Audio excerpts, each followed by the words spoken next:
আজই ডাউনলোড করুন আর এনজয় করুন আপনার পছন্দের শো। ইওর অনার, আমার এখন গুলিয়ে যাচ্ছে, কেসটা কিসের? পিয়ালবনির না গয়নার দোকানের? আপনি কখন বুঝতে পারলেন যে ওই মেয়েটি নীলাঞ্জনা? আমি সেরকম কিছু বুঝিনি। তাহলে আপনি ঠিক কি বলেছিলেন আপনার হাজবেন্ডকে? আমার হাজবেন্ড বলেছিল ওই মেয়েটা কি মেজদি হতে পারে। তখন আমি একটু কনফিউজড হয়ে গেছিলাম। কেন কনফিউজড হয়েছিলেন? রাদার ডক্টর সার্থকীর ওরকম মনে হওয়ার কারণটা কি? মেজদি বাড়ি থেকে চলে যাওয়ার পর। মেজদি বাড়ি থেকে চলে গিয়েছিলেন নাকি আপনারা তাড়িয়ে দিয়েছিলেন? যেদিন আপনার মেজদিকে তাড়িয়ে দেওয়া হয়েছিল সেদিন কি ঘটেছিল? সেই দিন সন্ধ্যায় কলকাতার একটা গয়নার দোকান থেকে একটা মেয়ে কিডন্যাপড হয়েছিল। অনেকদিন মেজদির কোনো খবর না পাওয়াতে আমার মনে হয়েছিল সেই মেয়েটা কি মেজদি হতে পারে। খবরে ওদের বয়সও কাছাকাছি বলেছিল। আর সেটা শিওর হতে আপনি গেলেন গয়নার দোকানে, আর সেখানেই জানলেন যে সেটা আপনার মেজদি ছিল। যে মেয়েটা ওই কিডন্যাপ হওয়া মেয়েটাকে অ্যাটেন্ড করেছিল সে বিয়ে হয়ে চলে গেছিল। অন্য একজন দেখে তার মনে হয়েছিল ওই ছবির মেয়েটি কিডন্যাপড। ইওর অনার, তাহলে পরিষ্কার বোঝা যাচ্ছে ক্রান্তিভূষণ এবং নীলাঞ্জনার লোকাল ট্রেনের হঠাৎ করে দেখা হয়ে যাওয়া সম্পূর্ণই মিথ্যে একটা কাহিনী।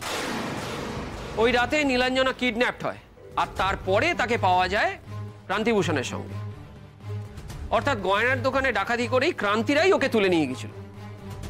পরে প্রেম টেম হয়েছিল আর নীলাঞ্জনাকে ওই পিয়ালবনিতেই দেখেন স্রোতস্বিনী, আর সেটাই উনি ওনার হাজবেন্ডের কাছে শেয়ার করেছিলেন। অবজেকশন ইওর অনার, আমি প্রথমে গয়নার দোকানের কথায় যাই। ওই এমপ্লয়ি যিনি বিয়ে হয়ে চলে গিয়েছিলেন, পরবর্তীকালে পুলিশ তাকে টেস্ট আইডেন্টিফিকেশনে ডাকেন, তিনি কিন্তু চিনতে পারেননি। ইওর অনার, পার্টিকুলারলি নীলাঞ্জনার ছবি দিয়ে যখন প্রশ্ন করা হয়েছিল তখন কিন্তু তিনি নিশ্চিতভাবে কিছু বলতে পারেননি। বলেছে যে মনে হচ্ছে, তারপরে বলেছে যে হতে পারে, আবার বলেছে নাও হতে পারে, মানে যত রকম রিপ্লাই দেওয়া যায় সব রকম দিয়েছে। তাহলে প্রসিকিউশন কিভাবে নিশ্চিত হয়ে বলছেন যে ওই মেয়েটি নীলাঞ্জনা ছিল?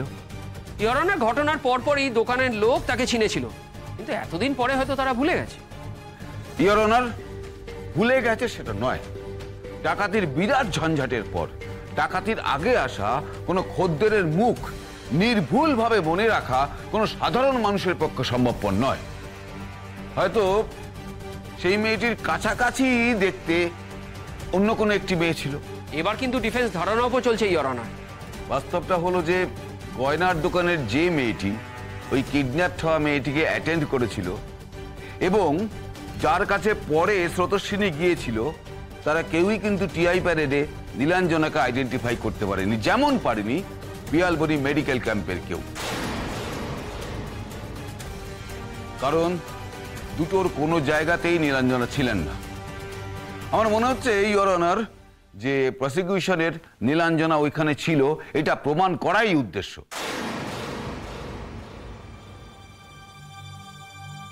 ইওর অনার, আমার এখন গুলিয়ে যাচ্ছে, কেসটা কিসের? পিয়ালবনির না গয়নার দোকানের?